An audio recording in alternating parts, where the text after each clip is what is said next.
Hello, I'm Martin Liefeld, author, coach, consultant, and speaker. In this Focus on Fundraising series, I'd like to talk about the notion of developing donors.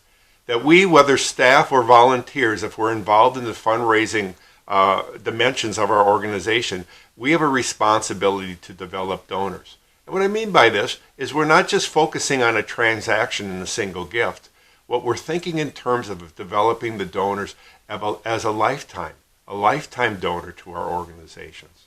So as we take a donor through the fundraising cycle, or developing donor cycle as I like to say, from identification to qualification, to cultivation, to solicitation, to stewardship and recognition, and do that repeatedly over the years, what we hope to do is bring the donor into an ever-deepening experience and attachment to our organization.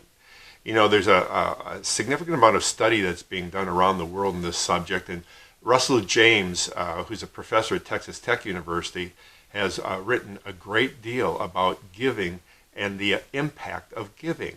And one of his points is that oxytocin is released when someone makes what I call a gift of greater significance, a gift of meaning, a gift that matters.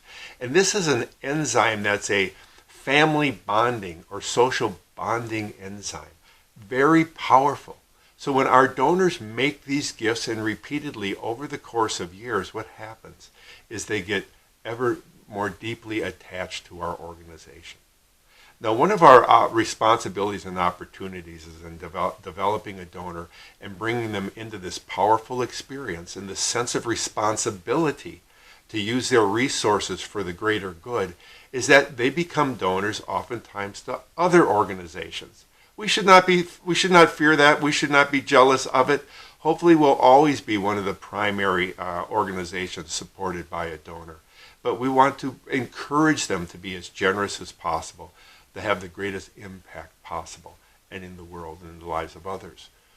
This requires a long view on our part, because sometimes they're more able to give, sometimes they're less able, sometimes they're more attached to our organization, sometimes less so, but we have a long view. And then we're stewards of the relationships, and that we're grateful for the predecessors that brought these relationships that we inherited, and mindful, respectful, and to do a great job of nurturing the relationship to pass it on to our successors. Developing donors is a great and high calling on our part as fundraising, those involved in the fundraising profession and field. I wonder what you think about this. You can reach me at martinliefeld.com and follow me on Facebook and LinkedIn. Thanks so much for viewing this video, and please share it with others. Thank you.